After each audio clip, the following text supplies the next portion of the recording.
Welcome to Take It from the Ironwoman. My name is Susanne Müller, your host and the Ironwoman. This podcast is about empowering yourself and others to make real changes in the world. You will hear from everyday, smart, sophisticated, hip people like you and me. Not everybody has to be an Ironwoman to impress the world. Together, we will learn from the sports and business leaders how you can become a more successful person as an entrepreneur or a leader. It's one step at a time, one day at a time. Take your steps now. Take your big steps now. Join me on this journey to success. This podcast is being sponsored by Get Loopy. On episode 41, you can hear the story of Isabel, the co-founder and CEO. Get Loopy, get a 20% discount off your first order. GetLoopy.com. Take it from the Ironwoman. August was a very busy month. Many podcasts. September is here. Maybe Bob has his 12 Scholars book ready. Let's listen to him talking about sports and business. He is an Ironman, but also a business person. Yeah, and now let's talk a little bit about business. I mean, I always say good sports people are also good business people. We learn to show up. There's days when it's raining, when we're in a dark moment, we might be injured, we're at the plateau, we don't want to go. How can you transfer that into the business world? And certainly your leadership business is very exciting, and you showed me the 2 books. Tell us a little bit about that. It's so inspiring. Yeah, so I think you're absolutely right in terms of the lessons that can be applied. And for me, there's really kind of 3 things that I take from sport, and it's that competition element. Mm-hmm. And for me, that's what excites me about any kind of sport. And even if it's not competitive, I will make it competitive. Yeah. And I joke with my brothers, and no matter what the sport is, whether it's tiddlywinks or playing cards or any kind of sport, we will make it competitive, because for me that's exciting, and that it just drives you to achieve more. And I think you can bring that to business as well. Yeah. That constant you're wanting to improve, wanting to better. I think the other thing that sport brings is that kinship or that friendship and the bonds you make. So when you go on a bike ride, or whether you're going to run, you're with people or a team, whether it's a football team or it's a soccer team, or it's the friends you make, and you form those special bonds.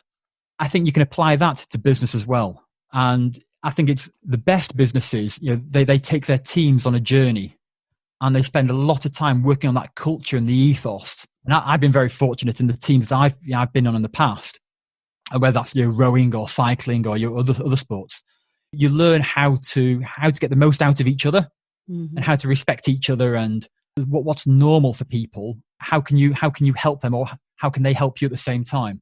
Well, you mentioned the team, and I think that's exactly where we can learn the most, probably, from sports. We see every sports team has a coach. So the business people, they also need a coach. I think as a person who is in sports like Ironman, sometimes it's good to be in a solo sport like Ironman or marathon running, but you need that support when you said before, the people along the road where you bike or run. These are the inspirational people, but you also need those people in a business. You can't just have like type A people. We need to have type A, B, C, the whole 26 letters of the alphabet in your team. Yeah, and whether it's a coach per se or just an independent set of eyes, you're looking after you with no vested interest. They're just wanting the best out of you, and it's somebody who can speak candidly to, can offer that good feedback to you, and constantly kind of just challenge your thought process. I think that's important. And when we are in sports, so you have a coach and they say, well, turn your leg a little more inwards, or if you're on the bike, you have a bad form, check this, do this, da. It should also be giving feedback in a team when you are from the outside. I think that's what's very beneficial. We see it sometimes with good 360s. When I do coaching, I have a 360 together with the coaching assignment. Then you see the full picture of a person. And I think in sport, if somebody offers you some advice about your running style or your golf swing, you're not offended by it. You just take it as sporting as good advice. Mm-hmm. In business, if somebody suggests how to do something differently, the vast majority of people become very upset. Yes. And they take it very personally. And I think as a sports person, I think that's something you can learn from it. It's all about objective feedback. And there's no such thing as good or bad. It's just all objective feedback. Mm-hmm. And how do you think we can maybe introduce that concept even more, so people are, hey, can I give you some feedback? And maybe we need to change the word, because feedback, when you think about performance reviews, people think, oh, something negative will come up. But maybe if you give some insights or some recommendation, these might be even better words when you want to give feedback. Yeah, so it's a good point. And I work with a lot of people, and I use 4 simple words to help them improve. And the letters are E, G, S, and P. And they stand for excellent, good, satisfactory, and poor. Okay. And when working with either individuals or with businesses, we spend a lot of time, to begin with, just defining what those 4 words mean in terms of them and their performance. Now, it can be really hard sometimes to explain what excellence means, but everyone knows what poor looks like. Yeah. So we agree, okay, and whether it's, you could be in a restaurant, what is poor service? Everyone can talk about what poor service is. So we agree, okay, that's poor. Let's not go there. The next one is satisfactory. What would you accept? As a minimum, what would you accept? What is satisfactory performance to you? We've already talked about poor, which is unacceptable. So what's satisfactory? And let's define that. Once you've done that, we move on to what does good look like? And that should be what you're aiming for day in, day out. That's what people get paid for. That's what you signed up for. That's your service level agreement. Yeah, that's good. Or good enough, right? Good enough, yeah. Good enough to move on. So we've got poor, we've got satisfactory, we've got good. We then look to what excellence looks like. And that's going over the top. What does it's that cherry on the top, the icing on cake. What does that look like? And there will be rare occasion, but let's define it. We're not looking for perfection, because perfection is is way above that. We're just looking for what does excellence look like. And once you've got those 4 terms identified, either in business or in sport, you can then hold yourself accountable. And what happens over time, if you're constantly looking for that good with occasional excellence, what was good becomes satisfactory. What was satisfactory over time becomes poor, and you're constantly having to raise your game all the time. This is very cool. And it's very easy to understand. Yeah.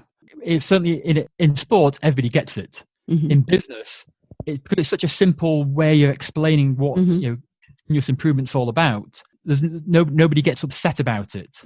That's we've agreed it. You and I have agreed what good looks like, what satisfactory, what poor looks like. There's no right or wrong there. Yeah, and I think if you can explain it in, let's say, in the term of restaurant, everybody goes to a restaurant and has a poor experience, and what is a superior or excellent experience, we can all relate. I think once it's a simple concept, we can relate to it, and then we can make changes. Yeah.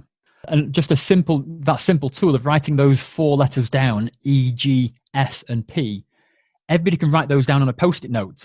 It'd be a very simple, it could be a 2-minute exercise, either by yourself or with a colleague.